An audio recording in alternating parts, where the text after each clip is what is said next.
नमस्कार आप सभी को। मैं डॉक्टर विजय देवी सिंह आप सभी का स्वागत इस सगवान अभिनंदन करता हूँ। हर दिन की तरह उम्मीद है फिर दोबारा से आप सभी के हालचाल जोरदार होंगे और कोई कमियां यदि रह रही होगी तो वो भी बिल्कुल मस्त और बिंदास होगी। आइए स्टार्ट कर लेते हैं आज की इस शानदार क्लास को, जहां पर हम बात करने वाले हैं आपकी तैयारी और तैयारी में साइकोलॉजी को लेकर एक अंतिम प्रहार को लेकर, जहां पर ऐसे प्रश्नों का अभ्यास करने वाले हैं कि यदि परीक्षा में हूबहू यदि मिल जाए तो घबराने की आवश्यकता नहीं है। राधे राधे, जय श्री कृष्णा आप सभी को। बस मित्रों, कमेंट्स पर बिल्कुल ध्यान मत दीजिएगा। मैं बार बार आपसे यही अपील कर रहा हूं। जब टाइम था तब आप मुझे मना करते थे कमेंट्स के लिए, लेकिन आज मैं आपको मना कर रहा हूं कि कमेंट्स को छोड़िएगा, केवल पढ़ाई पर ध्यान दीजिएगा। आइए देख लेते हैं जरा आज का पहला जो प्रश्न है मेरे साथियों, क्या रहेगा। यहां तक के प्रश्नों को हमने पिछली जो क्लास थी हमारी उनमें अभ्यास कर लिया था। प्रश्न कहता है साथियों, ध्यान से देखिएगा। प्रश्न में कहा है कि भाई कोहल वर्ग के नैतिक विकास सिद्धांत के अनुसार आत्म परिपूरक पारस्परिकता नैतिक विकास के किस चरण की विशेषता मानी जाती है। क्या कह रहा है मेरे मित्रों, नैतिक विकास के बारे में पूछा है। आत्म परिपूरक पारस्परिकता, साथियों ऑप्शन कह रहा है यहाँ पर सामाजिक अनुबंध उन्मुखता, साधनात्मक सापेक्षवादी उन्मुखता, दंड और आज्ञाकारिता, और साथियों सामाजिक व्यवस्था संरक्षण उन्मुखता। नैतिक विकास के बारे में आप सभी को पता है, कोहल वर्ग के द्वारा हमें कुल मिलाकर कितनी अवस्थाएं बताई गई थी साथियों। 3 अवस्थाएं हम सबको इन्होंने नैतिक विकास के बारे में बता रखी है। उनमें से यदि पूछोगे साथियों आत्म परिपूरक पारस्परिकता नैतिकता मेरे मित्रों, तो ये कहाँ देखने को मिलेगी। तो आपने आंसर दिया है सापेक्ष। जी हाँ, साधनात्मक सापेक्षता। इसका मतलब हुआ कि ये जो आपसे कहना चाह रहे हैं उनका संबंध रहेगा, जी हाँ, नैतिक विकास की प्रथम अवस्था से मेरे साथियों, जो कि रहती है, जी हाँ, जहां पर बच्चे को नैतिकता संबंधी पूर्ण ज्ञान नहीं है। तो आंसर जो रहेगा वो क्या है आप लोगों का, बी आंसर रहेगा। जल्दी से मेरे मित्रों आ जाइएगा। लॉरेंस कोहल वो ही है जिन्होंने, जी हाँ, एक तरफ आपको नैतिक तर्कणा के बारे में कहा है, और साथियों नैतिक तर्कणा के साथ में इन्होंने दूसरा भी कॉन्सेप्ट दिया है, जिसमें इन्होंने, जी हाँ, ध्यान रखिएगा, नैतिक दुविधा के बारे में भी आपको कहा गया है। ये वही लॉरेंस कोहल वर्ग है साथियों जिन्होंने अपने प्रयोग में केवल और केवल किसे शामिल किया था, केवल मेरे मित्रों लड़कियों को शामिल नहीं किया था। लड़कियों को साथियों इन्होंने अपने थ्योरी में शामिल नहीं किया, बल्कि केवल किस पर प्रयोग किए थे, तो आपको ध्यान है लड़कों के ऊपर ही जो प्रयोग थे नैतिक विकास के वो इन्होंने शामिल किए थे। आइए अगले प्रश्न के बारे में कहते हैं साथियों, अभिकथन ए, और कथन के साथ में कारण दे रखा है, बस आपको ये पता लगाना है कौन सा इनमें से सही है। यहां पर कहता है साथियों, मूर्त संक्रियात्मक अवस्था में मूर्त तर्क तब संभव होता है जब बालक संक्रिया का बोध करते हैं। और साथियों नेक्स्ट कह रहा है, संक्रियाएं वे शक्तिशाली नियमों का समुच्चय है जो सूचनाओं को एक विचार से दूसरे विचार में स्थानांतरित करती है। तो यहां पर यदि ऑप्शन देखोगे तो कहते हैं साथ क्या ये दोनों सही है, क्या ए और आर दोनों सही है, क्या ए जो है उसकी सही व्याख्या आर है, क्या आर सही है, ए गलत है, या दोनों ही गलत है। तो ये कहता है साथियों ए और आर दोनों सही है, और आर जो है साथियों ए की सही व्याख्या करता है। ए और आर दोनों सही है, लेकिन जो आर है वो सही व्याख्या नहीं करता है। यहां पर कहता है साथियों ए सही है, आर जो है आपका गलत है। और फिर कह रहा है आर जो है सही है और ए गलत है। अब आप खुद देखिएगा साथियों, ये कहता है कि मूर्त संक्रियात्मक अवस्था में मूर्त तर्क तब संभव होता है जब बालक को संक्रिया का बोध होता है। बिल्कुल सही बात है मेरे मित्रों। जब तक बच्चे को मूर्त तर्क तब तक संभव नहीं है जब तक उसको कार्यों का बोध नहीं है। और कहते हैं साथियों संक्रियाएं वे शक्तिशाली नियमों का समुच्चय है जो सूचनाओं को एक विचार से दूसरे विचार में स्थानांतरित करती है। इसका मतलब है दोनों ऑप्शन साथियों हमारे सही है। और आपको अच्छे से मालूम है, केवल यदि हम संक्रिया शब्द को लेकर बात करें, जी हाँ, नमस्कार है आप सभी को। और फिलहाल इतना ही कहूंगा, केवल साथियों जुड़ जाइएगा, क्योंकि आज यदि बात करें तो आज से ठीक जो है साथियों 7 दिन के बाद में आप जाने वाले हो आपकी परीक्षा के लिए। तो संक्रियाएं साथियों क्या रहेगी, आपने कह दिया है कि ये हमारे मानसिक नियम रहने वाले हैं, या साथ मानसिक जो हम कार्य करते हैं उन्हीं मानसिक कार्यों को हमारे यहाँ पर क्या नाम दिया गया है, संक्रियाएं कहा गया है। यही कारण है साथियों आपका जो आंसर है वो क्या रहने वाला है? जी हाँ, जी हाँ, ये आपका आंसर रहेगा साथियों। जल्दी से देखिएगा, बिल्कुल समय मत गवाइएगा, आपस में गॉसिप करने का समय है ही नहीं अभी, क्योंकि अब जो समय केवल पढ़ाई का समय। आप सोचोगे सर को कमेंट करने, भाई मुझे बिल्कुल अच्छा नहीं लगेगा, कमेंट एक भी नहीं करोगे, मजा आ जाएगा, क्योंकि मैं किसी का कमेंट अब देखने वाला नहीं हूं, आप भी मत देखिएगा। केवल ये देखिए सर क्या पढ़ा रहे हैं। कह रहा है निम्नलिखित में से कौन सा अधिगम जो है या कौन सा जो कथन है साथियों वो अधिगम के बारे में सही है, सीखने के बारे में साथियों सही है। अब ऑप्शन क्या कह रहा है? अधिगम एक उत्पाद है, ना कि एक प्रक्रिया होती है साथियों। ये कह रहा है साथियों अधिगम से तात्पर्य उन परिवर्तनों से है जो अभ्यास एवं अनुभव के फलस्वरूप होते हैं। कहते हैं साथियों परिपक्वता द्वारा व्यवहार परिवर्तन भी अधिगम कहलाता है, नहीं कहलाता है, ध्यान है आप लोगों को। और अगला रहेगा साथियों अधिगम व्यवहार में अपेक्षाकृत अस्थायी। मेरे मित्रों ये भी गलत है, क्योंकि अधिगम कभी भी अस्थायी परिवर्तन को नहीं कहते, बल्कि उन परिवर्तनों को कहते हैं जो हमारे व्यवहार में स्थायी परिवर्तन लेकर आते हैं। साथियों अधिगम एक उत्पाद है, ना कि एक प्रक्रिया। ये ऑप्शन भी आपका गलत है, तो ले देकर साथियों आपका जो आंसर रहेगा वो क्या रहेगा? हमने कहा है साथियों बी रहेगा, अधिगम से तात्पर्य उन परिवर्तनों से है जो अभ्यास एवं अनुभव के फलस्वरूप होते हैं। अब साथियों इसमें एक छोटी सी बात आपको ध्यान में रखना है। कौन सी वाली बात ध्यान रखना है? कहते साहब अधिगम ध्यान रखना है आपसे, अधिगम जो है व्यवहार का स्थायी परिवर्तन है। अधिगम व्यवहार का कौन सा परिवर्तन है साथियों? स्थायी परिवर्तन है। और इस स्थायी परिवर्तन है जो किसका परिणाम है? तो आपने यहां पर नाम दे दिया है जो, जी हाँ, किसका परिणाम है? तो आपने कह दिया है जो अभ्यास कहा है आप लोगों ने साथियों, अनुभव कहा है का परिणाम है, ये हमने कह दिया है। अभ्यास अनुभव का परिणाम है। इसके साथ में हमने ये भी जोड़ा है परिणाम है, न कि जैविक कारकों का, न कि जैविक कारकों का। अब साथियों ये यदि हमें ध्यान में आ गया है तो मैं नहीं समझता कि कहीं पर भी किसी को रोकने की या टोकने की जरूरत है। बस इतना जरूर ध्यान रखिएगा कि देखो साहब यहाँ पर एक छोटी सी बात आपको ध्यान रखना है कि अधिगम का जो संबंध है साथियों वो किससे रहेगा। तो आपने केवल और केवल इतना सा जोड़ दीजिएगा कि साहब अधिगम का संबंध, जी हाँ, नवीन ज्ञान से रहेगा। तो एक तरफ आपने कह दिया नवीन ज्ञान, नवीन आदतों और साथियों नवीन अभिवृत्तियों से होता है। तो अधिगम का संबंध जो है नवीन ज्ञान आदतों और नवीन, जी हाँ, किससे रहेगा? तो हमने कहा है अभिवृत्तियों से होता है। ये हमने कह दिया है अभिवृत्तियों से होता है साथियों। ये देखो भाई एक आपने नाम दे दिया है कि अधिगम का संबंध नवीन ज्ञान आदतों और अभिवृत्तियों से होता है। यहाँ पर जो हमारा आंसर है वो किससे है? बी हमारा आंसर रहेगा। अगला प्रश्न है साथियों, क्या शिक्षक अधिगम कर्ता की मानसिक तत्परता हेतु अनुदेशन कार्यों पर केंद्रित समस्यात्मक परिस्थितियों का नाटकीयकरण कर रहा है? शिक्षक 5E निर्मितिवादी जो उपागम है मेरे साथियों वो किस चरण में है? साथियों इतना कहूंगा कि ये इंपोर्टेंट है, ये पूछा जा रहा है प्रश्न।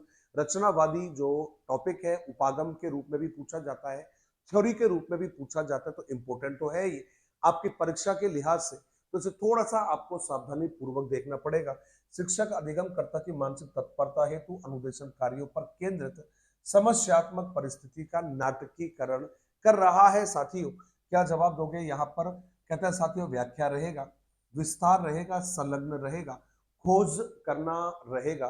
साथियों यहाँ पर जो है बच्चों के साथ में कह सकते हो टीचर क्या कर रहा है मेरे मित्रों? इन्वॉल्व कर रहा है, इन्वॉल्व है, खुद भी इन्वॉल्व है, बच्चों को भी इन्वॉल्व कर रहा है। और जहां पर टीचर और स्टूडेंट या स्टूडेंट्स की इन्वॉल्वमेंट क्लास में होती है, उनको इन्वॉल्व रख रहे हो, उनको कार्य करवा रहे हो, वहां पर आपका आंसर जो रहेगा ये क्या रहेगा? संलग्न रहेगा।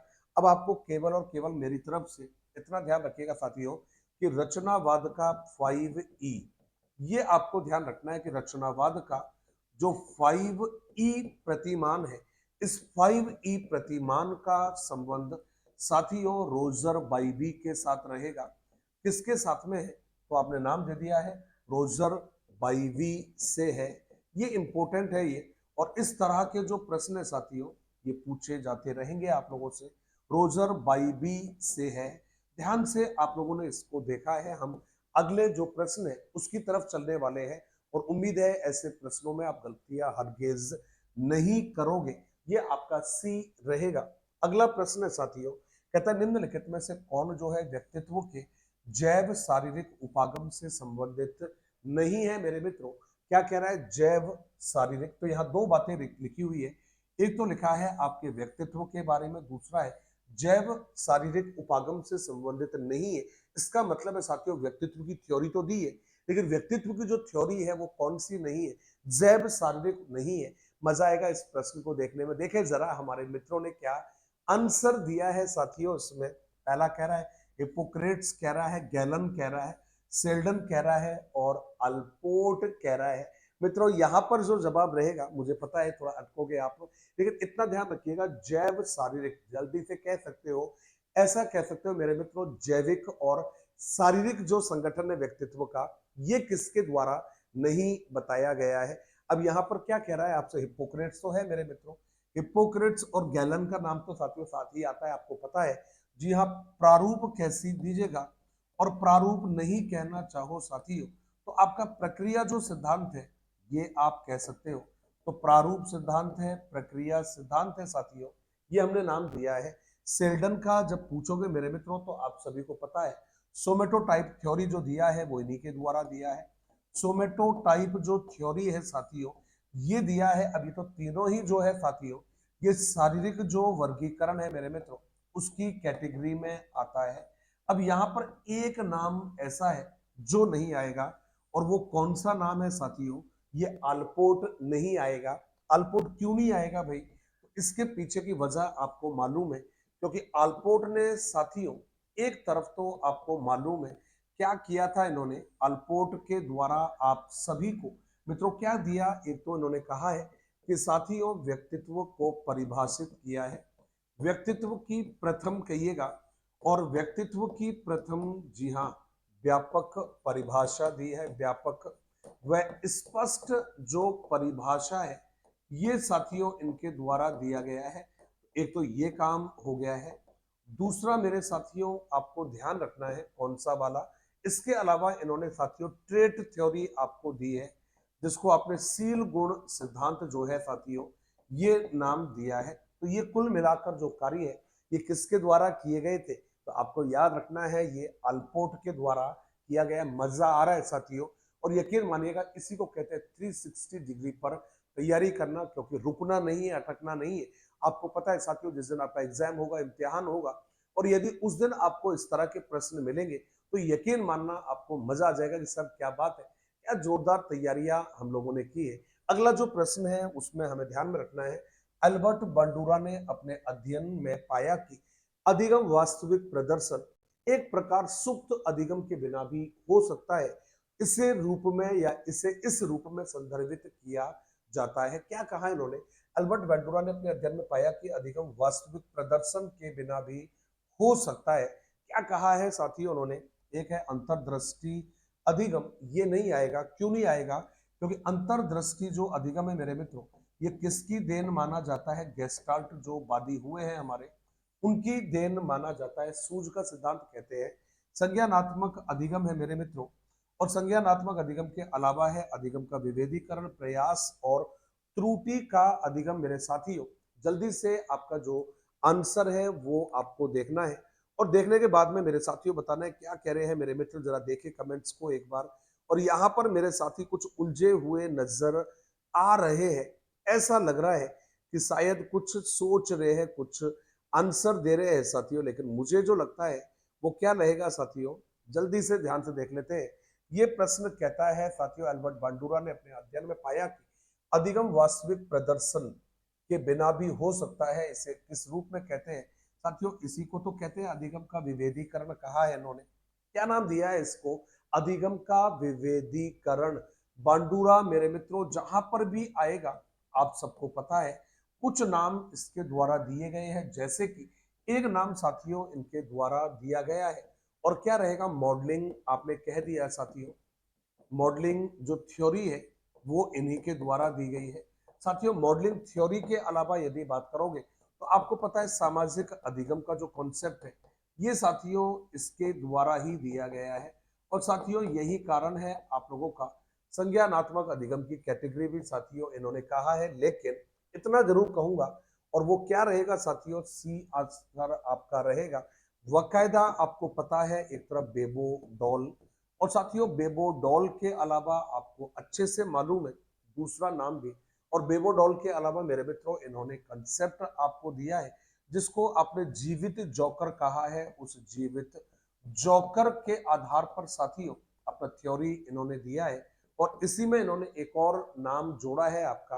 आप पूछोगे साथियों कौन सा एक नाम जोड़ा है, तो इनके द्वारा नाम दिया गया था, जी हाँ जी हाँ जी हाँ, और वो रहेगा साथियों चाहे तो अनुकरण कह दीजिएगा। और अनुकरण के साथ में साथियों उन्होंने एक और नाम दिया है ऑब्जर्वेशन, और ऑब्जर्वेशन को हमने कैसे डिफाइन किया है, प्रेक्षण के रूप में डिफाइन किया है, तो आंसर आपका सी हो गया है। कहता जब कोई वयस्क अपनी इच्छाओं, प्रेरणाओं एवं व्यवहारों को बाल्यावस्था की इच्छाओं, प्रेरणाओं एवं व्यवहारों के अनुकूल मेरे मित्रों बना लेता है, तो इसे कहा जाता है। जब कोई वयस्क अपनी इच्छाओं, प्रेरणाओं एवं व्यवहारों को बाल्यावस्था की इच्छाओं, प्रेरणाओं एवं व्यवहारों के अनुकूल बना लेता है, साथियों क्या कहते हैं, रूपांतरण, प्रतिगमन, आत्मीयकरण और उद्वातीकरण। अपनी इच्छाओं, प्रेरणाओं, व्यवहारों को बाल्यावस्था की इच्छाओं, वयस्क है मेरे मित्रों, बच्चा है, व्यक्ति है, कहां पर है, ये वयस्क है साथियों, या यूं कह सकते हो वयस्क अवस्था में है। अब ये वयस्क अवस्था का जो बच्चा है, व्यक्ति है, वो वापस कहां पर आ रहा है, बाल्यावस्था की तरफ आ रहा है। अब आप मुझे बताइए साथियों, ये आगे जा रहा है या पीछे की तरफ जा रहा है, तो आप कहोगे सर पीछे की तरफ जा रहा है, ये तो है ना, पीछे लौट रहा है। और जब मेरे साथियों पीछे लौटता है, उसको हम क्या नाम देते हैं, उसको हम कहते हैं साथियों प्रतिगमन कहते हैं। क्या कहते हैं उसे, प्रतिगमन कहते हैं, वापस लौटना, पीछे लौटना। और साथियों जी हाँ नमस्कार मेरे मित्रों, आप सभी को भाई इसी तरह से जवाब देते रहिएगा, इसी तरह से आगे बढ़ते रहिएगा, और जो मेरे साथी इस तरह से आगे बढ़ते रहेंगे, यकीन मानिएगा, यकीन मानिएगा, मजा आ जाएगा तैयारी में। कहते हैं साथियों प्रतिगमन आपने कहा है, इस प्रतिगमन में एक बहुत छोटी सी बात आपको ध्यान में रखनी है, वो भी कौन सी वाली, कहते हैं साथियों जैसे बच्चों के समान रोना। क्या कहा है, वयस्क का, क्या कहा है साथियों, वयस्क का बच्चों के समान रोना, ये एक हो गया है बच्चों के समान रोना। ये किसका उदाहरण रहेगा साथियों, ये भी आपका प्रतिगमन का उदाहरण रहेगा। एक और देख लेते हैं मेरे मित्रों, क्या, किशोर का, ध्यान रखना है, किशोर का छोटे बालक के समान, छोटे बालक के समान, ध्यान रखना है, छोटे बालक के समान घुटनों के बल चलना, है ना भाई, ये कहा है घुटनों पर चलना। ये अब आपने जो नाम दिए हैं साथियों, इनको हमने क्या नाम दिया है, जी हाँ बी कहा है प्रतिगमन। अच्छा लग रहा है ना साथियों, मजा आ रहा है ना पढ़ाई करने का, यही मजा है, यही फायदा है अच्छी तैयारी का। अगला प्रश्न क्या कहता है, किसी विद्यार्थी द्वारा अपनी समस्या के संबंध में परिकल्पना बनाने संबंधी मानसिक प्रक्रिया स्टेन वर्ग के त्रितंत्रीय बुद्धि सिद्धांत के अनुसार किस घटक के अंतर्गत शामिल होता है मेरे में, तो परिकल्पना बनाना, ज्ञान संग्रहण घटक, मेटा घटक, निष्पादन घटक और संदर्भात्मक घटक। साथियों यहाँ पर जो आंसर रहेगा मेटा घटक रहेगा। यहाँ पर बच्चा हो या व्यक्ति हो क्या कर लेता है साथियों, अनुमान लगाता है, यहाँ पर परिकल्पना बना लेता है मेरे मित्रों, उसको आपने नाम दिया है मेटा घटक कहा है। हम सबको पता है कि जब भी नाम आएगा स्टेन वर्ग का, तो स्टेन वर्ग के साथ में हमने कुछ बातें जोड़ी है, जैसे कि इसको आपने त्रितंत्रात्मक भी कह दिया है साथियों। क्या नाम दिया है इसको, हमने इसको त्रितंत्रात्मक जो सिद्धांत है वो आपने दिया है साथियों। इसको भी त्रिपाचया थ्योरी भी कह देते हो, त्रिचपा सिद्धांत कह देते हो। अब ये त्रिपचया कह दीजिएगा, ट्रायरार्की कह देना। कौन कौन से आपने बताया है, संदर्भात्मक आपने कह दिया है साथियों, आनुभाविक भी आपने बता दिया है, और आनुभाविक के अलावा आपको ये भी ध्यान रखना है, और ये रहेगा आपका घटक सिद्धांत रहेगा। तो कुल मिलाकर हमारी बुद्धि के कितने एलिमेंट्स कंपोनेंट्स होते हैं, तीन होते हैं साथियों, कौन कौन से, संदर्भात्मक है, आनुभाविक है और घटक है। ये वाली जो बातें ये अपने को ध्यान में रखना है, वो भी जोरदार तरीके के साथ में।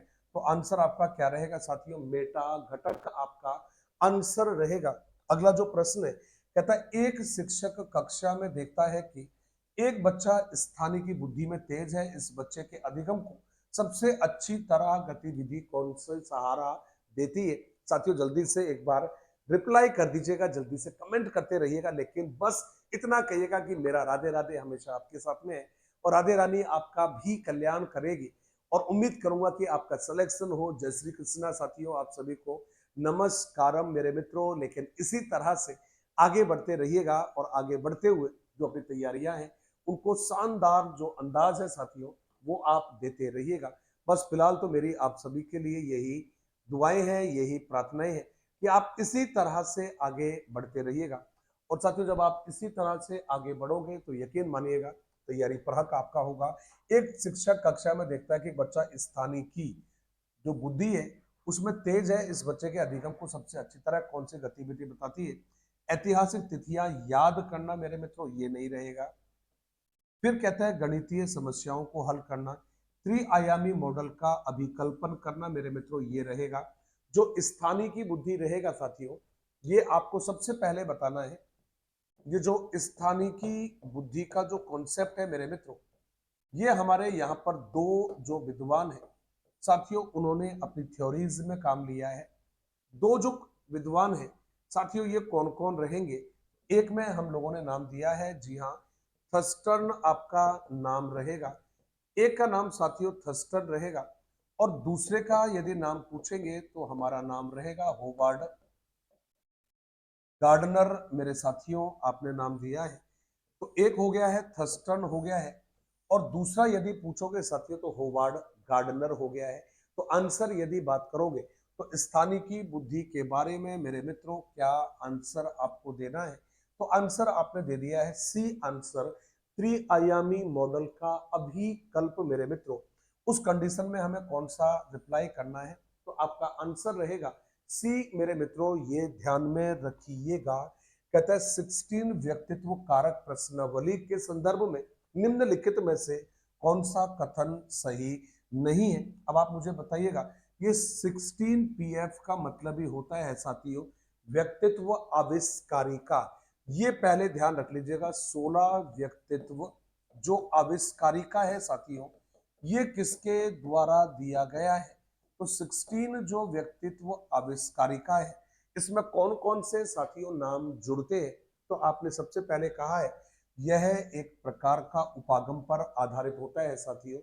कहता है 16 द्विध्रुवीय कारक सम्मिलित होते हैं। कहता है साथियों यह सील गुण उपागम पर आधारित होता है। और साथियों फिर कहता है एक प्रक्षेपी परीक्षण नहीं है। साथियों यहाँ पर देखोगे सही नहीं है तो ये वाला सही नहीं है साथियों कि यह प्रकार उपागम पर आधारित है। टाइप उपागम आपको पता है ना साथियों, टाइप जो अप्रोच है आपकी ये टाइप अप्रोच कौन से विद्वान के द्वारा आपको दी गई है? तो टाइप अप्रोच में जो विद्वान हमारे बनते हैं उसमें साथियों एक नाम आपका आएगा और वो बंदा कौन सा होगा? उसको हमने नाम दिया है हिप्पोक्रेट्स कहा है। क्या नाम दिया था? उसे हमने नाम दिया था साथियों हिप्पोक्रेट्स आपने कहा था। तो ये जो ए है मेरे मित्रों ये यहाँ पर आपका आंसर रहेगा। बस फिलहाल केवल इतना ध्यान रखिएगा ये जो है आपका रेमंड कैटल के द्वारा आपको दिया गया है। और रेमंड कैटल का जो योगदान है मेरे मित्रों आप सभी को मालूम है। इन्होंने अपना जो कंट्रीब्यूट किया है ये साथियों दो जगह पर आपने किया है और दो जगह पर कौन कौन सा किया है वो भी आपको ध्यान रखिएगा। रेमंड कैटल में साथियों एक जो नाम दिया है ये इन्होंने बुद्धि को डिफाइन किया है, दूसरा मेरे साथियों व्यक्तित्व को किया है। अब आप पूछोगे साथियों कि व्यक्तित्व के बारे में क्या कहा, बुद्धि के बारे में क्या कहा है? मेरे मित्रों इन्होंने आपको ध्यान है व्यक्तित्व के बारे में इन्होंने सील गुण दिया है आप लोगों को। और साथियों याद रखना है बुद्धि के बारे में इसने आपको तरल बुद्धि और मेरे मित्रों तरल के साथ में आपको ठोस जो बुद्धि का कॉन्सेप्ट है ये आपको दिया है। तो तरल भी दिया है, तरल के साथ में मेरे मित्रों ठोस भी इनके द्वारा दिया गया है। तो कुल मिलाकर ये नाम है जो आपको ध्यान में रखने हैं। कुल मिलाकर आपके सारे जो जवाब है साथियों ये आपके साथ में रहेंगे। अगला जो नाम है, अगला जो प्रश्न है उसको आपको देखना है और देखने के साथ में मेरे मित्रों आगे आ जाइएगा। कहता है कीर्ति लड़की है, हमेशा बैडमिंटन खेलने में उत्साह महसूस करती है साथियों, चुनौतियों का सामना भी करती है। एक टूर्नामेंट में भाग ले रही थी, किंतु जैसे उसने खेलना शुरू किया उसके बाएं पैर में ऐंठन होने लगती है। दर्द और परेशानी के बावजूद वह खेल खत्म करने में कामयाब रही और जीत गई। उसके पास किस प्रकार की अभिप्रेरणा थी मेरे मित्रों? कहता है साथियों, बाह्य रहेगा, अर्जित रहेगा, द्वितीय रहेगा या फिर आंतरिक रहेगा मेरे साथियों?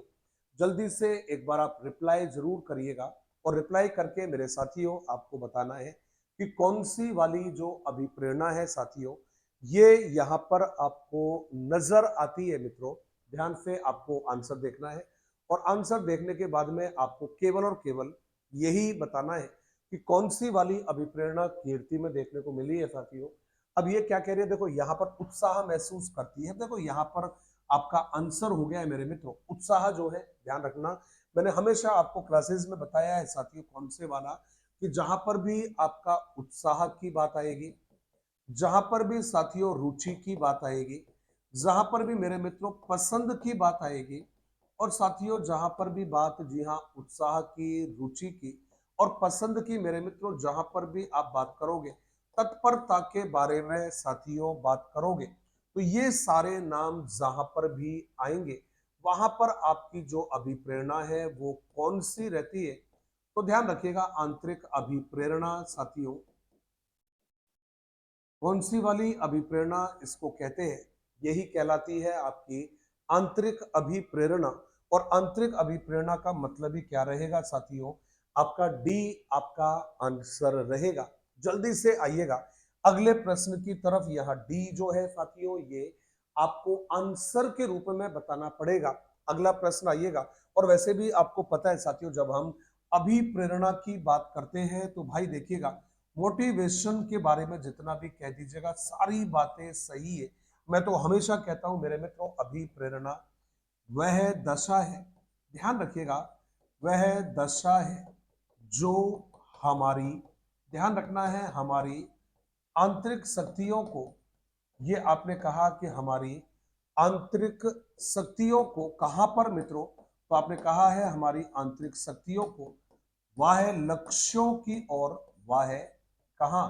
लक्ष्यों की ओर, जी हां, निर्देशित करती है।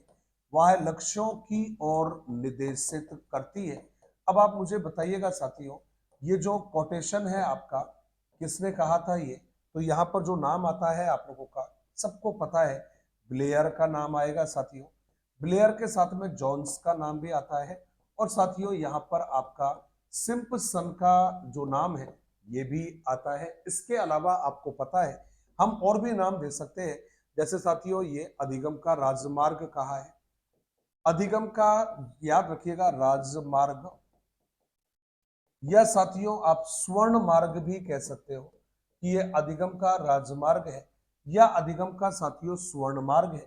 किसने कहा था ये? तो आपने कह दिया बी एफ स्कीनर ने कह दिया है मेरे मित्रों। और भी हम नाम दे सकते हैं, जैसे कि आपने कहा है कौन सा वाला, कि साथियों देखो, कार्य को प्रारंभ करना, ये कुछ नाम थे, कार्य को प्रारंभ करना। फिर आपने दूसरा भी कह दिया साथियों, जारी रखना, कार्य को प्रारंभ करना। फिर कहा आपने जारी रखना। और साथियों फिर आपने कह दिया है नियमित रखना। ये मेरे मित्रों आपने नाम दिए हैं, कार्य को जारी रखना, प्रारंभ करना, नियमित करना। साथियों ये किसके द्वारा नाम दिया था? तो गुड के द्वारा कहा गया था। अब देखिए इतना काफी है, अब जल्दी से आइएगा अगले प्रश्न की तरफ। कहते हैं साथियों, एक अर्जित अभिप्रेरणा जिससे प्रेरित होकर बालक अपने कार्य को इस ढंग से करता है कि उसे अधिक से अधिक सफलता मिल सके, क्या कहलाती है ये? तो आपने क्या कहा साथियों? किसी जो बालक है वो अभिप्रेरित होकर बालक अपने कार्य को इस ढंग से करता है कि उसे अधिक से अधिक सफलता मिल सके, क्या कहलाती है? संवर्धन, उपलब्धि, अभिप्रेरणा, अनुमोदन और साथियों सत्ता अभिप्रेरणा। ध्यान से इसको देखिएगा और ध्यान से देखकर आपको बताना होगा कि इसका आंसर क्या रहेगा।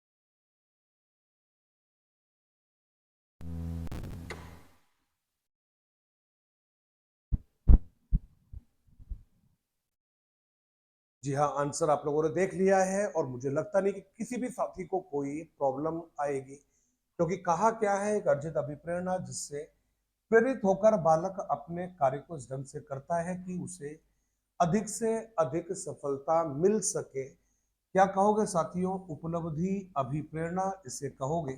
और उपलब्धि अभिप्रेरणा का मतलब ही आपका क्या रहेगा? जी हाँ, केवल और केवल बी आपका आंसर रहेगा। अब बस इसमें दो बातें आपको ध्यान रखनी है। कौन कौन सी? उपलब्धि अभिप्रेरणा का जो संबंध है, ये दो विद्वानों से मिला हुआ है। एक रहेगा साहब जेम्स मैक्लेलैंड रहेगा, या डेविड सी मैक्लेलैंड कह दीजिएगा। एक रहेगा डेविड सी कह दिया है आपने, और ये हो गया है डेविड सी मैक्लेलैंड। और साथियों दूसरा रहेगा आपका एटकिंसन। ये मेरे मित्रों ये रहेगा। इन दोनों के साथ में आपको ये भी कहना है साथियों, यह एक क्या, यह एक अर्जित, और अर्जित के साथ में आपने कहा है साथियों वह सामाजिक अभिप्रेरणा का उदाहरण है। ये आपने कह दिया है साथियों। कुल मिलाकर दोनों जो बातें हैं, ये आपने कह दिया कि यह अर्जित भी है और अर्जित के साथ में सामाजिक अभिप्रेरणा भी है। बी आपका आंसर हो गया है। अब आइएगा नेक्स्ट लाइन में। कहता है निम्नलिखित में से शिक्षक के द्वारा किया गया कौन सा कार्य वैयक्तिक भिन्नता के महत्व को इंगित नहीं करता है? अच्छा प्रश्न है, ध्यान से आप देखोगे तो आंसर पता चलेगा। क्या कहता है? निम्नलिखित में से शिक्षक के द्वारा किया गया कौन सा कार्य वैयक्तिक विभिन्नता के महत्व को इंगित नहीं करता है? जी हाँ, कई मित्र हैं हमारे जो फ्रीक्वेंटली अपने आंसर देते हैं, कई ऐसे हैं जो नहीं देते हैं, लेकिन इतना जरूर है, नाम मैंने देखा है। इतना इतना कहने के बावजूद कभी आपने क्लास को लाइक नहीं किया है।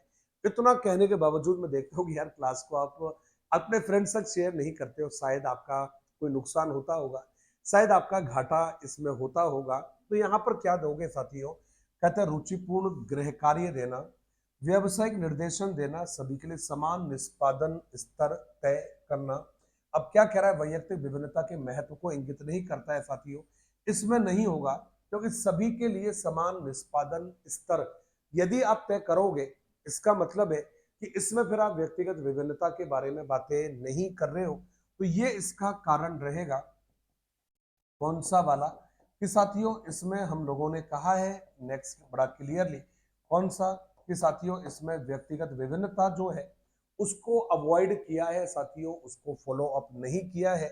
इसलिए हमने कह दिया कि सभी के लिए समान निष्पादन स्तर तय करना साथियों, सी हमारा आंसर रहेगा। बस केवल और केवल इतना ध्यान रख लेना कि साथियों व्यक्तिगत विभिन्नता का जो मतलब है, जो मीनिंग है, यही हमारा क्या रहेगा? व्यक्तिगत विभिन्नता का जनक यदि साथियों पूछोगे तो हमारे फ्रांसिस गाल्टन ही रहेंगे, और कोई मेरे मित्रों नहीं रहेगा।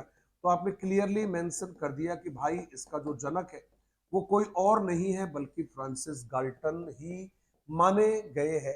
आगे आइएगा नेक्स्ट प्रश्न की तरफ। राधे राधे साथियों, जय श्री कृष्णा।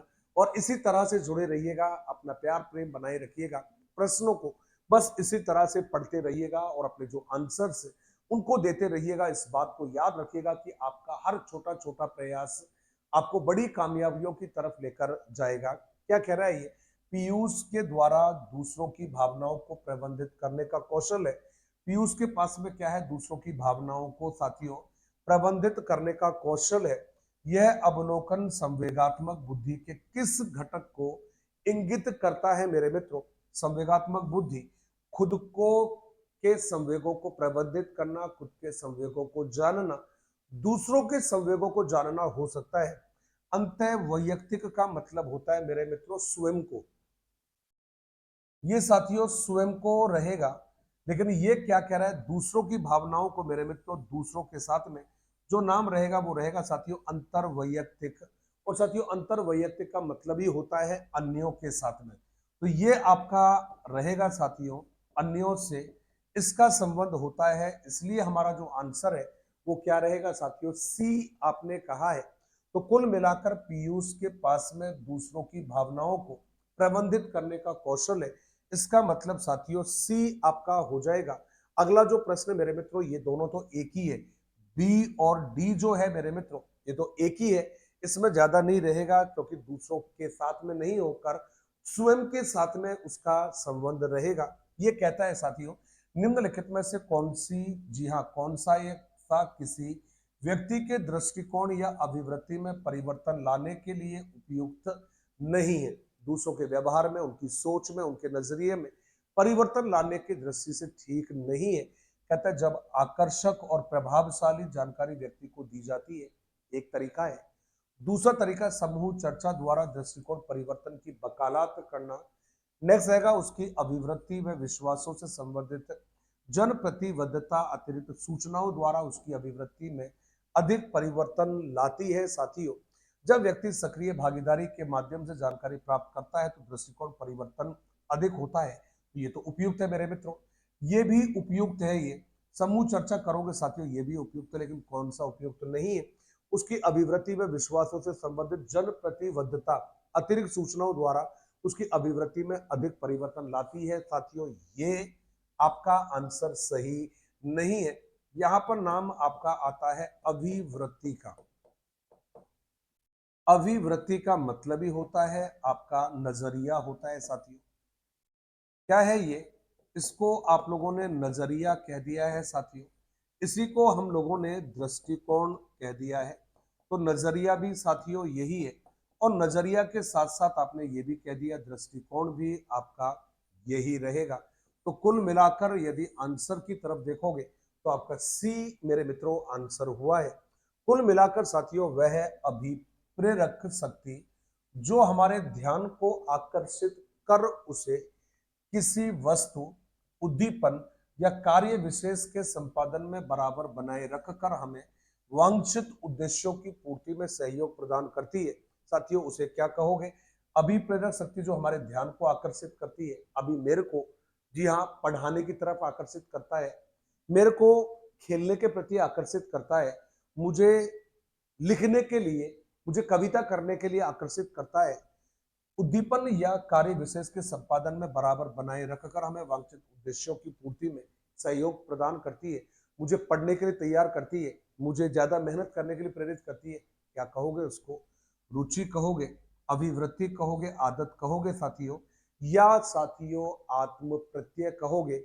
मेरे दोस्त यदि आप लोगों में इंटरेस्ट है किसी भी कार्य के लिए, आप यकीन मानिएगा आप कार्य करते रहोगे। और यदि किसी कार्य में आपकी रुचि नहीं है, आप कार्य नहीं करोगे, तो आपका यहाँ पर जो नाम रहेगा, आंसर रहेगा, वो क्या बनने वाला है? रुचि बनने वाला है। कि हमारी जो रुचियां हैं साथियों, ये हमें प्रेरित भी करती है, ये हमें मोटिवेट भी करती है, और साथियों ये हमें आगे लाने के लिए तैयार भी करती है। तो रुचियां साथियों दोनों प्रकार की होती है, रुचि जन्मजात भी होती है, और साथियों रुचि जो है अर्जित भी होती है। ये आपने कहा है। कुल मिलाकर आपका जो आंसर है साथियों ए रहेगा। आगे जो प्रश्न है ध्यान से देखेंगे, निम्नलिखित में से कौन सा जो प्रावधान है प्रतिभाशाली बच्चों की शिक्षा के लिए उपयोगी है? साथियों अच्छा लगे तो लाइक वाइक करते रहा करो यार, है ना। क्लास को भी आगे फॉरवर्ड कर दिया करिए। क्या कंजूसों की तरह क्लास देखते रहते हो? अच्छा लगता है डेडिकेशन को देखकर, लेकिन आपको क्या अच्छा नहीं लगता कि आपकी क्लास को ज्यादा लोग देखे, ज्यादा लोगों को पसंद आए? हमने, आप बताइए, हर जगह पर प्रयास कर रखा है। दिन में पढ़ाते हैं, सुबह पढ़ाते हैं, शाम को पढ़ाते हैं, शॉर्ट्स आपके लिए अच्छे अच्छे लेकर आते हैं, एग्जाम से जुड़ी हुई जो न्यूज है साथियों वो लेकर आते हैं। अब आप बताइए फिर किस बात का गम है? तो मैं इतना ही कहूंगा साथियों, निम्नलिखित में से कौन सा प्रावधान प्रतिभाशाली बच्चों की शिक्षा के लिए उपयोगी है? संवर्धनकारी कार्यक्रम करते हैं साथियों।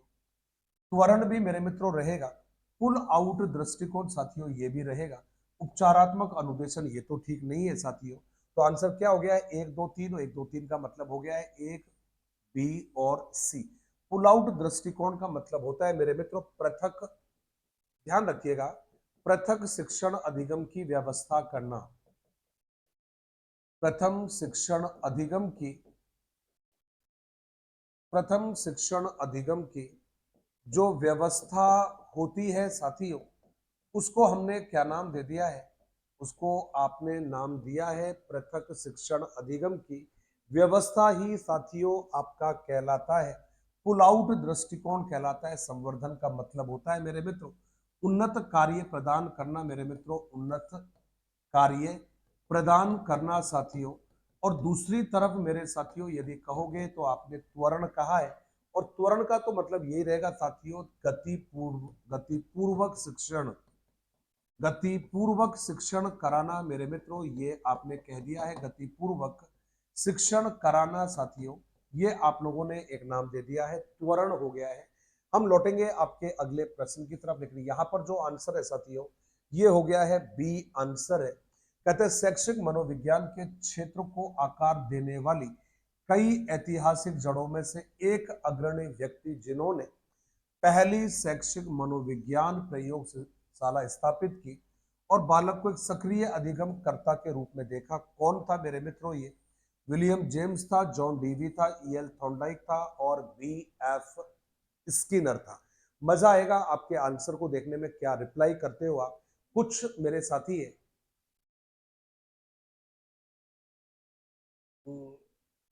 विलियम वुंट मेरे साथियों, वो तो सबको पता है आप लोगों को, लेकिन ये क्या कह रहा है? शैक्षिक मनोविज्ञान के क्षेत्र को आकार देने वाली कई ऐतिहासिक जड़ों में से एक अग्रणी व्यक्ति जिन्होंने पहली शैक्षिक मनोविज्ञान प्रयोगशाला स्थापित की। लेकिन कौन सा विद्वान है साथियों जिसने मनोविज्ञान की पहली प्रयोगशाला स्थापित की है? तो मेरे मित्रों ये जॉन डीवी है, 1894 में। कहां पर? अमेरिका में। अब ये मत कह देना साथियों वो विलियम वुड की कहानी तो अलग है ना भाई। शैक्षिक मनोविज्ञान के क्षेत्र में जी हाँ अनेक सारे काम किए, और फिर आपका साथियों ये रहेगा शिक्षा मनोविज्ञान के जनक ये है। शिक्षा मनोविज्ञान के जनक यदि पूछोगे तो ये है आपके शिक्षा मनोविज्ञान के जनक हो गए। और साथियों यदि यहां पर पूछोगे आप लोग तो आपको पता है ना साथियों विश्व की प्रथम, ये थोड़ी पूछा है आपसे, यदि विश्व की प्रथम शैक्षिक जी हाँ शिक्षा मनोविज्ञान की प्रयोगशाला, तब आंसर अलग आएगा। शिक्षा मनोविज्ञान की जो प्रयोगशाला है मेरे साथियों, यदि ये आपसे पूछेगा शिक्षा मनोविज्ञान की प्रथम प्रयोगशाला यदि पूछोगे साथियों, विश्व की प्रथम शिक्षा मनोविज्ञान की जी हाँ लेबोरेटरी विलियम वुंट ने मेरे मित्रों कहां पर स्थापित की है? तो आपने कहा विलियम वुंट ने कहां पर? तो आपने आंसर दिया विलियम वुंट ने जर्मनी साथियों। और जर्मनी में कहां पर? 1879 में स्थापित किया है। ये आपने यहां पर नाम दिया है साथियों, स्थापित किया। तो वो चीजें अलग है साथियों। ये किसके बारे में है? जॉन डीवी ने साथियों अमेरिका में स्थापित की है। आइएगा अगले जो प्रश्न है आपका उसकी तरफ। मजा आया ना प्रश्न में, है ना? ऐसे प्रश्न भी आपसे परीक्षा में पूछे जाएंगे जो आपको सरप्राइज करेंगे, परेशान करेंगे, सोचने के लिए मजबूर करेंगे, और हमें इंतजार रहेगा ऐसे ही प्रश्नों का। विकास के प्रारूप यानी कि पैटर्न को समझने के लिए निम्नलिखित में से कौन सा एक तथ्य आवश्यक नहीं है साथियों? जल्दी से रिप्लाई करेंगे। कहता है विकास के प्रारंभिक आधार जो है साथियों जटिल होते हैं। विकास उत्तेजना द्वारा बढ़ता है, सभी व्यक्ति समान होते हैं। सांस्कृतिक परिवर्तन विकास को प्रभावित करते हैं। प्रश्न क्या पूछा है? प्रश्न कहता है कि विकास के प्रारूप या पैटर्न को समझने के लिए निम्नलिखित में से कौन सा एक तथ्य है जो आवश्यक नहीं है? तो यहाँ पर कहता है साथियों प्रारंभिक जी हाँ विकास जो है वो जटिल होता है, ठीक है। ये कह रहा है विकास उत्तेजना के द्वारा बढ़ता है, ठीक है। सभी व्यक्ति समान होते हैं, ये साथियों गलत है। चाहे आप हरलॉक के हिसाब से बात कर लीजिएगा। कहते हैं साहब दो व्यक्ति कभी समान नहीं होते हैं। दो व्यक्ति कभी समान नहीं होते हैं। ये आपने कहा है कि दो व्यक्ति कभी समान नहीं होते हैं, भले ही वो जुड़वा क्यों ना हो। भले ही वो जुड़वा क्यों ना हो, जुड़वा क्यों न हो। और साथियों इसको हमने क्या नाम दिया है? कौन सा विद्वान है ये जिसने ये वाली बात कही है? तो आपने नाम दे दिया है, ये कहा था आप लोगों ने हरलॉक को कहा है। तो साथियों हरलॉग जो है इसका आंसर रहेगा। हरलॉग ने कहा है मेरे मित्रों, भले ही वो जुड़वाई क्यों ना हो लेकिन वो कभी एक जैसे नहीं हो सकते। साथियों अगला प्रश्न है, पियाजे के विकास सिद्धांत की किस अवस्था में विद्यार्थी भौतिक वास्तविकता के बिना न केवल संप्रदाय को समझते हैं या संप्रत्य को समझते हैं, अपितु वे संभावनाओं और असंभावनाओं के विषय में गहन चिंतन भी, जी हाँ, सम्मिलित होते हैं। वह अवस्था आपकी कौन सी रहेगी? ध्यान से देखना है, बताना है। कहते संवेदी गामक रहेगा, पूर्व संक्रियात्मक रहेगा साथियों, मूर्त संक्रियात्मक रहेगा साथियों, या फिर औपचारिक संक्रियात्मक रहेगा। ये इनकी प्रथम अवस्था होती है। ये साथियों दूसरी वाली अवस्था होती है। ये दूसरी अवस्था है इनकी। और यहां पर मेरे मित्रों देखोगे तो ये इनकी तीसरी अवस्था भी होती है। और यदि मेरे साथियों आगे देखोगे तो ये आपकी औपचारिक संक्रियात्मक जो अवस्था है इसको आप लोगों ने चतुर्थ अवस्था मेरे मित्रों कहा है। तो कुल मिलाकर आप आंसर के रूप में देखोगे तो आपका आंसर क्या रहेगा? डी रहेगा। औपचारिक क्रियात्मक क्या कह रहा है? विद्यार्थी भौतिक वास्तविकता के बिना, मतलब चीजों का भौतिक स्वरूप में प्रत्यक्ष रूप में सामने होना जरूरी नहीं है। यदि भौतिक स्वरूप मेरे मित्रों होता, यदि ये अनिवार्य होता, भौतिक स्वरूप या भौतिक वास्तविकता यदि साथियों सामने होना जरूरी था, तो फिर आपकी अवस्था होता मूर्त क्रियात्मक होता। लेकिन इन्होंने तो पहले ही मना कर दिया है कि भौतिक स्वरूप में होना कोई आवश्यक नहीं है। इसलिए साथियों आपने आंसर दे दिया है, डी आपका आंसर रहेगा। जीन प्याजे मेरे मित्रों संज्ञानवादी है, संज्ञानवादी मनोवैज्ञानिक है। और पूछोगे कि संज्ञानवादी जो हमारे मनोवैज्ञानिक है ये कौन कौन होते हैं, तो दो नाम यहाँ पर बनते हैं आप लोगों के। एक रहेगा आपका जीन प्याजे रहेगा, और जीन प्याजे के साथ में हमने दूसरा जो नाम है वो आपने कह दिया साथियों जीन प्याजे। और जीन प्याजे के साथ में हमने एक और नाम जोड़ा है, कौन से वाला? और ये नाम जोड़ा है आपने जेरोम ब्रूनर। ये साथियों आपने नाम दिया है, तो जल्दी से आइएगा अगले प्रश्न की तरफ। सच में कहूं तो मजा आता है इस तरह क्लास लेने में, नॉन स्टॉप चलने दो, आप सुनते रहो अच्छे बच्चों की तरह, इसी तरह से चीजों को समझते रहो। जी हाँ, नमस्कार मेरे मित्रों, आप सभी को बहुत बहुत आपकी अपनी क्लास में इसी तरह से बस आपका प्यार आपका प्रेम बना रहे और आपको कामयाबी मिलती रहे, ये मेरी दुआएं, यही मेरी प्रार्थनाएं हैं साथियों आप सभी के लिए। तो अगला जो प्रश्न है क्या कहता है? कहता है साथियों, कैरोल के अनुसार एक शिक्षक को कक्षा में शैक्षिक मनोविज्ञान को व्यावहारिक रूप से कैसे लागू करना चाहिए? कहता है साथियों केवल शैक्षणिक सामग्री प्रदान करने पर ध्यान देना चाहिए। दूसरा कहता है मनोवैज्ञानिक प्रयोग करके छात्रों के विद्यालय अधिगम के सभी पक्षों को समझकर मनोवैज्ञानिक सिद्धांतों को कंठस्थ करके, क्या कह रहा है ये? कैरोल के अनुसार एक शिक्षक को कक्षा में शिक्षा मनोविज्ञान को व्यवहारिक रूप से कैसे लागू करना चाहिए? एक ही तरीका है, कौन सा? छात्रों के विद्यालय ही अधिगम के सभी पक्षों को समझकर। जब तक आप, कहता भी है साथियों मेरे, कहता है बालक एक पुस्तक के समान है, बालक एक पुस्तक के समान है, जैसे शिक्षक को आधोपरांत पढ़ना चाहिए साथियों, फ्रोवेल ने कहा था मेरे मित्रों। ये इस तरह की बातें आपको ध्यान में रखनी है, सी आपका आंसर रहेगा। कहते हैं शिक्षण के स्तर के आधार पर निम्नलिखित में से अधिगम का सबसे सरल जो प्रकार है साथियों कौन सा रहेगा? जी हाँ, बस अभी जो क्लासेस है आपकी एक क्लास बाकी रहेगी, और वो एक क्लास कौन सी है आपकी? इंग्लिश के जो टीचिंग मेथड है वो मैं करवाने वाला हूँ। बस अब ये मान के चलिएगा कि 2 दिन बाद में एग्जैक्टली, तो मैंने कहा था, प्रॉमिस किया था आप लोगों से कि हम केवल और केवल जो आपकी इंग्लिश के टीचिंग मेथड है उसको भी बहुत जोरदार तरीके से करेंगे। तो आप यकीन मानेगा कि इसके बाद में जो हमारे नंबर रहेंगे वो केवल एक क्लास काफी रहेगी, क्योंकि बाकी सभी चीजें कॉमन रहेगी। इवेल्युएशन वही है, टीचिंग मेथड वही है आपके, या टीचिंग मेथड थोड़े अलग है, टीचिंग एड वही है। तो केवल एक जो टॉपिक है आपका उस पर बेस हम क्लास करेंगे, जो कि आपके टीचिंग मेथड रहेगा इंग्लिश वाले। अब आगे क्या कह रहा है साथियों, निम्नलिखित में से अधिगम को सबसे सरल प्रकार कौन सा होता है? अवबोध स्तर, स्मृति स्तर, प्रच्छा स्तर और चिंतन स्तर। शिक्षण के स्तर के आधार पर निम्नलिखित में से अधिगम का सबसे सरल प्रकार कौन सा होता है? साथियों सरल भी यही होता है, और ध्यान रखना है सबसे प्रथम भी यही है साथियों, प्रथम भी यही होता है साथियों, आधारभूत भी यही है, आधारभूत भी यही है। और आधारभूत के अलावा बुनियादी जो स्तर है मेरे साथियों, ये भी आपका यही रहेगा। अवबोध पूछोगे साथियों, द्वितीय रहेगा। अवबोध में द्वितीय स्तर रहेगा साथियों, और द्वितीय के अलावा मध्यवर्ती रहेगा मेरे मित्रों। और फिर जो आपसे पूछा है चिंतन वाला, अंतिम भी साथियों यही है, अंतिम इसी को कहा जाता है।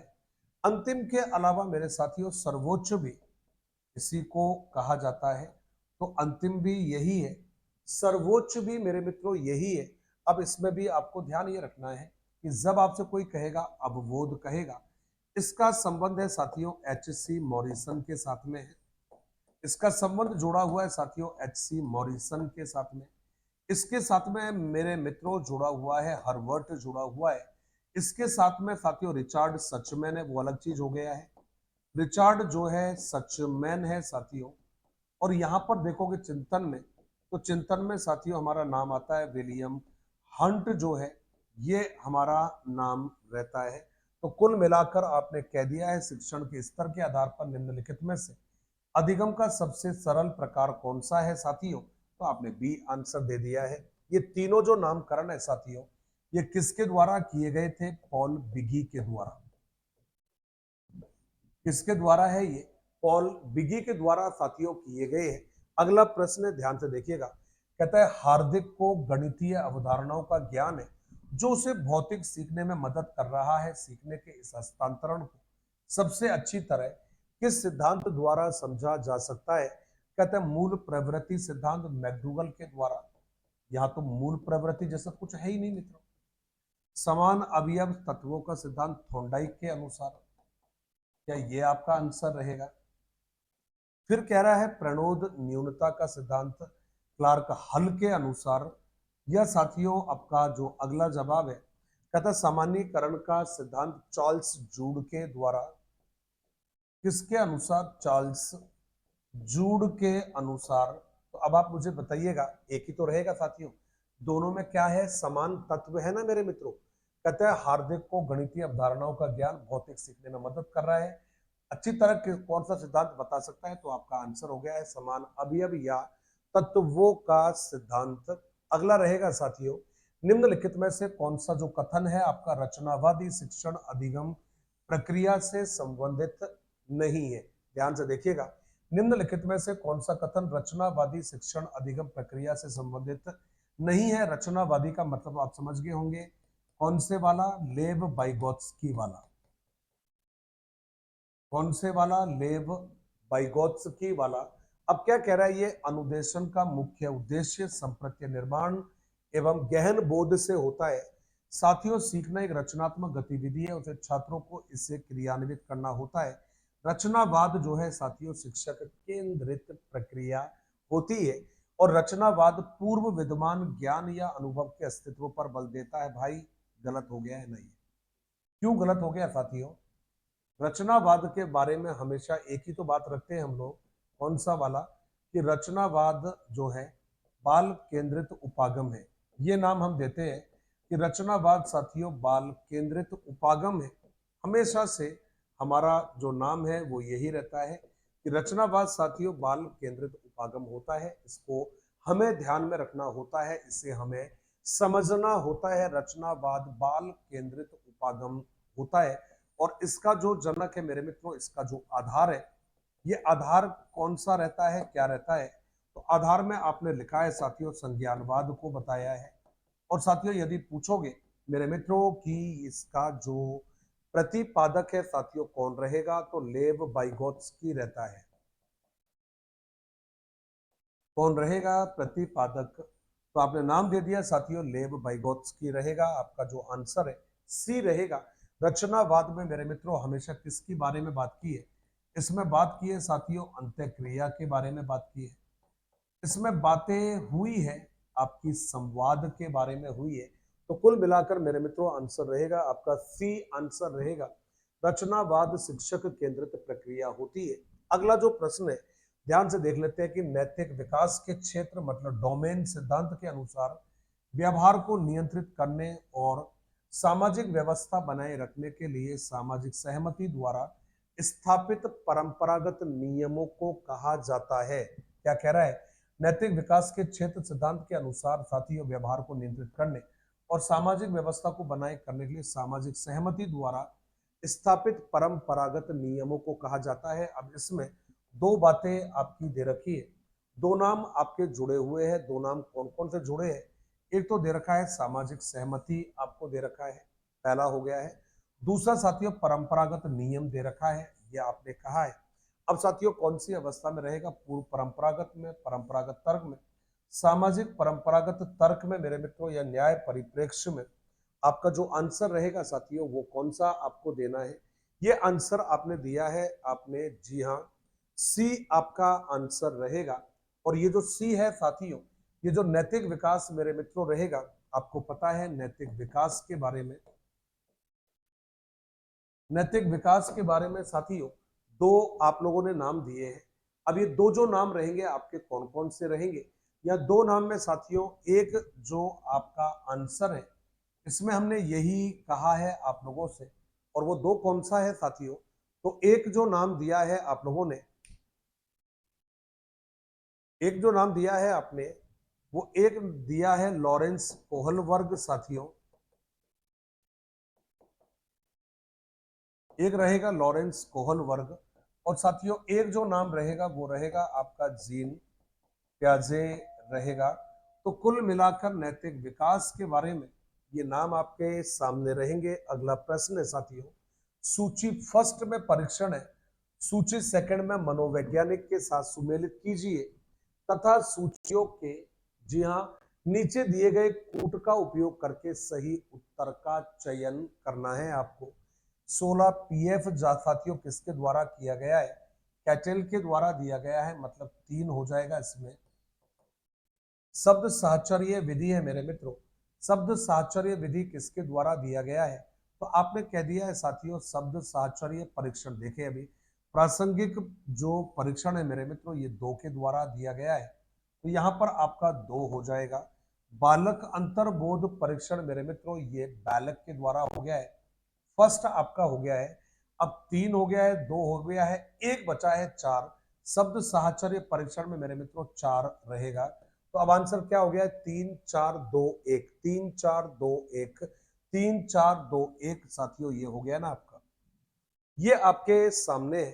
ध्यान से अपना जो आंसर है मेरे मित्रों उसको देखिएगा, और फिर हम चलेंगे आपके अगले प्रश्न की तरफ। आपका जो आंसर है सी हो गया है मित्रों। अगला प्रश्न है, थोड़ा ध्यान से देखिएगा, और ध्यान से देखकर फिर हम आगे बढ़ेंगे आपके अगले वाले प्रश्न की तरफ। कहता है प्रवीण स्वभाव से बहुत आक्रामक है साथियों, और वह अन्य लोगों के साथ लड़ाई करता था। बाद में सामाजिक रूप से अस्वीकृत इस व्यवहार को दूर करने हेतु वह एक अच्छा मुक्केबाज बन गया। उसके द्वारा अपनाई गई जो रक्षात्मक युक्ति है उसे आप क्या कहोगे? ध्यान से देखिएगा।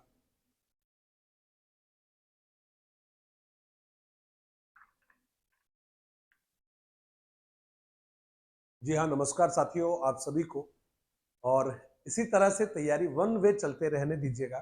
क्या कहते हैं साहब, बहुत आक्रामक था, पहले तो ये कह दिया आप लोगों ने, लड़ने झगड़ने वाला था, लड़ाई करता रहता था। बाद में क्या करता है, सामाजिक रूप से अस्वीकृत इस व्यवहार को दूर करने हेतु वो क्या बन जाता है? एक अच्छा मुक्केबाज बन गया। उसके द्वारा अपनाई गई जो रक्षा युक्ति है क्या रहेगा साथियों? उद्वातीकरण, विस्थापन, दमन और प्रतिक्रिया निर्माण। मेरे मित्रों यहाँ पर रहेगा ना, ये उदात्तीकरण है, इसी को मेरे मित्रों शोधन बोलते हैं अपने यहाँ पर। क्या बोलते हैं? शोधन बोलते हैं। और साथियों इसी को हमारे यहाँ पर बोलते हैं मार्गंतीकरण भी बोलते हैं। तो आप इसको मार्गंतीकरण भी कह दीजिएगा। साथियों इसको आप ये कहते हो विस्थापन का मतलब होता है अभिव्यक्ति के मार्ग बदलना या अभिव्यक्ति का माध्यम बदलना। किसी का गुस्सा किसी और पर निकालना, ये विस्थापन है मेरे मित्रों। कहते हैं इच्छाओं को बलपूर्वक दबाना, इच्छाओं को बलपूर्वक दबाना मेरे साथियों, इच्छाओं को बलपूर्वक दबाना, ये साथियों हमने नाम दिया है प्रतिक्रिया निर्माण का मतलब होता है विपरीत रचना करना,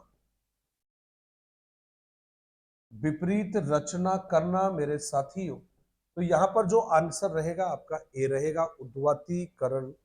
अगला रहेगा साथियों निम्नलिखित में से कौन सा जो विकल्प है आल्पोर्ट द्वारा वर्गीकृत व्यक्तिगत शील गुणों को साथियों दर्शाता है। क्या कह रहा है, निम्नलिखित में से कौन सा विकल्प आल्पोर्ट द्वारा वर्गीकृत व्यक्तिगत शील गुणों को मेरे साथियों दर्शाता है।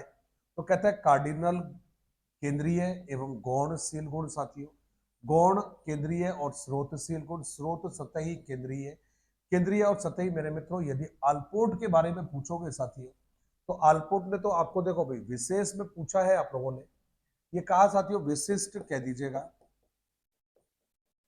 आप विशिष्ट भी कह सकते हो, आप उनको व्यक्तिगत भी कह सकते हो साथियों। तो उस कैटेगरी में आपके जो नाम है ये कौन कौन सा आता है, कार्डिनल हो गया है, कार्डिनल के बाद में साथियों केंद्रीय भी हो गया है और केंद्रीय के साथ में गौण भी आपका हो गया है।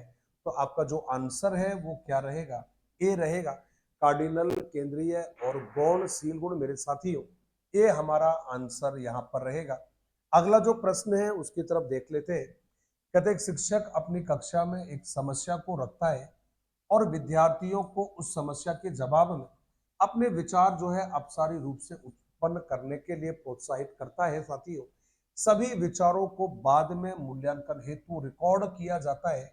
सृजनात्मकता को प्रोन्नत करने हेतु शिक्षक द्वारा उपयोग में ली गई इस विशिष्ट प्रविधि को कहा जाता है। क्या कहोगे, जिग्सा कहोगे, इसको सिग्नेटिव कहोगे मेरे मित्रों, इसको थिंक पेयर शेयर कहोगे या मस्तिष्क उद्वेलन कहोगे। क्या है, पहले कक्षा में प्रॉब्लम रखता है, उसके बाद में विद्यार्थियों से उस समस्या के बारे में जवाब अपने विचार अपसारी रूप से उत्पन्न करने के लिए प्रोत्साहित करता है। सभी विचारों को मूल्यांकन हेतु रिकॉर्ड किया जाता है। सृजनात्मकता को प्रोन्नत करने हेतु शिक्षक द्वारा उपयोग में ली गई इस विशिष्ट प्रविधि को क्या कहा जाएगा साथियों। इसका तो आंसर तो साथियों यही है, मस्तिष्क उद्वेलन। इसका जो आंसर है, इसका जो जवाब है ये हमारा क्या रहेगा साथियों, मस्तिष्क उद्वेलन रहेगा। अब मस्तिष्क उद्वेलन है, ये जो विधि है साथियों एलेक्स ओसबर्न की विधि है। ये किसकी है, एलेक्स ओसबर्न की विधि है ये। और एलेक्स ओसबर्न का जो ये विधि है इसमें साथियों हमने कुछ बातें कही है, जैसे कि अप्लाइड, जी हाँ इमेजिनेशन, ये पुस्तक थी इसकी अप्लाइड इमेजिनेशन। इस अप्लाइड इमेजिनेशन पुस्तक में मेरे मित्रों उसने क्या किया है, इस अप्लाइड इमेजिनेशन नामक पुस्तक में विधि का विवरण दिया है साथियों, विधि का विवरण दिया है। अब जितने भी मेरे साथी क्लास में बैठे हैं तमाम साथियों को केवल और केवल एक छोटी सी बात ध्यान में रखनी है, और छोटी जो बात आप ध्यान में रखोगे वो कौन सी रहेगी, इसमें केवल साथियों आपको इतना सा नाम याद रखना है कि साथियों ये जो विधि है ये एक तरफ तो अपसारी चिंतन मेरे मित्रों, अपसारी, अपसारी के बाद में साथियों विश्लेषणात्मक, और विश्लेषणात्मक के साथ में समालोचनात्मक चिंतन का विकास करती है साथियों। समालोचनात्मक जो चिंतन है उसका विकास करती है साथियों, का विकास करती है। ये आप लोगों ने यहाँ पर जो नाम है आप लोगों के वो साथियों मेंशन कर दिए हैं। तो आंसर क्या रहेगा आपका, डी आपका आंसर रहेगा। जल्दी से आइएगा इस विधि के बारे में। कहते साहब जॉन डी मेयर, पीटर सेलोवे ने अपनी पुस्तक संवेगात्मक विकास और संवेगात्मक बुद्धि के बारे में कहा है साथियों, emotional development and emotional intelligence में संवेगात्मक बुद्धि के निम्नलिखित में से कौन से क्षेत्र बताए हैं। कहते हैं साथियों ध्यान से इसको देखना है आप लोगों को, और ध्यान से देखकर ही आपको आगे बढ़ाना है कि भाई कौन कौन से आखिर इनके द्वारा बताए गए हैं एरिया। अब ये यहाँ पर कौन कौन सा ऑप्शन दे रहा है आपको, परानुभूति कह रहा है, संवेगों का प्रत्यक्षीकरण कह रहा है मेरे मित्रों, कहता है संवेगों को प्रबंधित करना, संवेगों का विचार प्रक्रिया में समन्वय करना, संवेगों को समझना, और साथियों अंत वैयक्तिक संबंध। बस ये ध्यान रखिएगा जो परानुभूति वाला नाम है साथियों, ये नहीं आएगा, क्योंकि ये जो नाम था ये किसने बनाया था साथियों, डेनियल गोलमैन ने बताया था साथियों। ये किसने बताया था आपको, ये डेनियल गोलमैन ने बताया था, इसलिए ये नाम साथियों यहाँ पर नहीं आएगा। तो डेनियल गोलमैन के कारण ये आंसर आपका नहीं रहेगा। ये जो है साथियों बी, सी और डी, ये आपका आंसर सही है। अब इसमें दो बातें आपको ध्यान रखना है साथियों, कौन सा, एक रहेगा आपका संवेगात्मक बुद्धि की अवधारणा। तो जब आप कहोगे साथियों कि ये जो संवेगात्मक बुद्धि की जो अवधारणा है ये किसके द्वारा दी गई है, तो संवेगात्मक बुद्धि की अवधारणा दी गई है एक तरफ जॉन मेयर के द्वारा, और जॉन मेयर के अलावा साथियों दूसरा रहेगा आपका पीटर सेलोवे के द्वारा कहा है आपने, ये आपने नाम दिया है। दूसरा जो साथियों नाम रहेगा संवेगात्मक बुद्धि के अलावा, इसका जनक यदि आपसे कोई कहेगा कि भाई इसका जनक कौन है, तो साथियों जनक तो मत कहिएगा, क्योंकि जनक में फिर उलझोगे। आप तो यही कहोगे साथियों कि इसका जो आप कहिएगा कि प्रमुख विचारक कह दीजिएगा, प्रमुख, जी हाँ सिद्धांतकार कह सकते हो, और प्रमुख सिद्धांतकार में आपका जो नाम आएगा वो आएगा साथियों डेनियल गोलमैन का आएगा। किसका आएगा, डेनियल गोलमैन का मेरे मित्रों नाम रहेगा। जल्दी से आइएगा अगले प्रश्न की तरफ साथियों, नमस्कार। और बिल्कुल आप यकीन मानिएगा, जी हाँ बिल्कुल ठीक कहा आपने साथियों, ये प्रश्न इंपॉर्टेंट है, ये वो प्रश्न है जिनको अमूमन क्लासेस में नहीं किया जाता है। मेरा पूरा प्रयास यही रहा कि मैं आपको वो सब कंटेंट क्लियर करवाऊं जिसको एग्जाम में आपको मदद करे, या एग्जाम में से प्रश्न आप लोगों को मिले। ऐसे ही कुछ नाम साथियों आपने यहाँ पर देखे।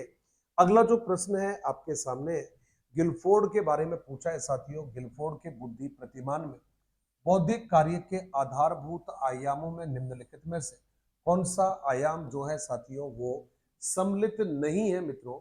ध्यान से आप इसको देखोगे, और ध्यान से देखने के बाद में साथियों आप आपका आंसर बताओगे कि गिलफोर्ड के बुद्धि प्रतिमान में बौद्धिक कार्य के आधारभूत आयामों में निम्नलिखित में से कौन सा आयाम सम्मिलित नहीं है, संक्रिया वाला, दक्षता वाला, विषय वस्तु वाला, और साथियों उत्पाद वाला। तो यहाँ पर जो नाम आपका रहेगा ये दक्षता नहीं है मेरे मित्रों, उसने संक्रिया भी बताया है आप लोगों को, उसने विषय वस्तु भी बताया है साथियों, और उत्पाद भी बताया है। आपको अच्छे से ध्यान है मेरे मित्रों, ये त्रिआयामी सिद्धांत है उनका। कौन सा सिद्धांत है ये, त्रिआयामी सिद्धांत है मेरे मित्रों। और जो त्रिआयामी सिद्धांत है ये किसके द्वारा दिया गया है, इनके द्वारा दिया गया था, ये आपने यहाँ पर नाम दिया है। और साथियों अगला जो प्रश्न है उसकी तरफ चलते हैं। कहते हैं आंतरिक अभिप्रेरणा का कौन सा घटक गर्व और सफलता भावना से संबंधित है, जो व्यक्ति को कठिन कार्य करते समय अनुभव कर सकता है साथियों। कहते हैं चुनौती होती है, आनंद होता है, निपुणता होती है, और स्वायत्तता होती है मेरे साथियों। क्या कह रहा है, आंतरिक अभिप्रेरणा का कौन सा घटक है जो गर्व और सफलता की भावना से संबंधित है, जो एक व्यक्ति कठिन कार्य करते समय अनुभव कर सकता है। तो यहाँ पर आंसर दिया है आपको, चुनौती आपने कह दिया है, आनंद आपने कह दिया है, और साथियों जी हाँ निपुणता भी हो गया है, स्वायत्तता भी हो गया है। चाय पीनी है तो बताइएगा, स्वागत है साथियों चाय पर आप लोगों का। यहाँ जो आंसर रहेगा वो क्या है, निपुणता। अगला प्रश्न मेरे साथियों नमस्कार है आप सभी को, और जल्दी से अगला जो प्रश्न है वो देखिएगा।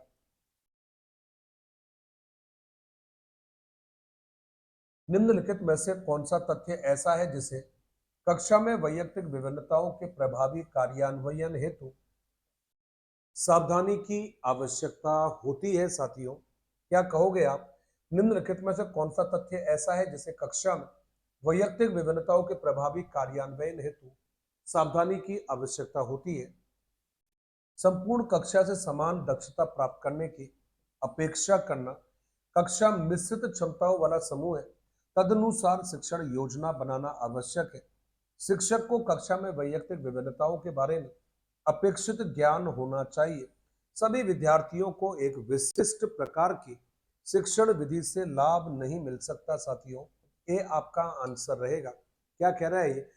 कह रहा है कि आवश्यकता की सावधानी रहती है, संपूर्ण कक्षा से समान दक्षता प्राप्त करने की अपेक्षा करना, इसका तो ध्यान रखना पड़ेगा। एक जैसे रिजल्ट, एक जैसे परिणामों की उम्मीद की ही नहीं जा सकती। सेकंड लास्ट प्रश्न मेरे मित्रों आज का ये, नीचे कुछ दिशा निर्देश दिए गए हैं जो विद्यार्थी के स्व निर्णय और स्वायत्तता को प्रेरित करने के लिए सहायक है। इनमें से कौन सा सहायक नहीं है, ये आपको देखना है। कहता है विद्यार्थियों को विकल्प चुनने की अनुमति देना और उन्हें प्रोत्साहित करना, विद्यार्थियों के विकल्पों के परिणामों के लिए शिक्षक को उत्तरदायी ठहराना, सीमाओं, नियमों और प्रतिबंधों के लिए उचित औचित्य प्रदान करना और नकारात्मक भावनाओं को स्वीकार करना और मान्यता देना। नीचे कुछ दिशा निर्देश दिए गए जो विद्यार्थियों के स्व निर्णय और स्वायत्तता को प्रेरित करने के लिए सहायक है। इनमें से कौन सा विकल्प सहायक नहीं है? कहता है साथियों, विद्यार्थियों के विकल्पों के परिणामों के लिए शिक्षक को उत्तरदायी ठहराना। यार, टीचर को क्यों उत्तरदायी ठहराओगे? बच्चों के विकल्पों के रूप में टीचर को उत्तरदायी ठहराना ठीक नहीं है। और साथियों, ये रहा आज का आपका अंतिम प्रश्न। संबंधों की अनुभूति और प्रतीकों व विचारों को पुनर्संरचित करना जैसी प्रक्रियाओं को सही अभिज्ञता के किन घटकों में वर्गीकृत किया जाता है? संवेदी घटक के रूप में, मनोगत्यात्मक घटक के रूप में, बौद्धिक घटक के रूप में और मेटा घटक के रूप में। क्या कह रहा है ये? संबंधों की अनुभूति और प्रतीकों व विचारों को पुनर्संरचित करना जैसे प्रक्रियाओं को अभिक्षमता को किन घटकों में वर्गीकृत किया गया है? तो आपका जो आंसर है मेरे मित्रों, ये क्या रहेगा? सी साथियों आपका जवाब रहेगा। तो यहां पर आप लोगों को आंसर क्या देना है मित्रों? सी आपको आंसर देना है। ध्यान से देखिएगा साथियों, इसी के साथ में आपका मॉडल, ये जी हाँ प्रश्न है, ये कंप्लीट होते हैं, यकीन मानिएगा। इसी तरह से आप हम मेहनत करेंगे। एक वीक आपकी परीक्षा में बचा हुआ है, कल फिर दोबारा मिलेंगे। तब तक के लिए इजाजत दीजिएगा। धन्यवाद। जय हिंद, जय भारत।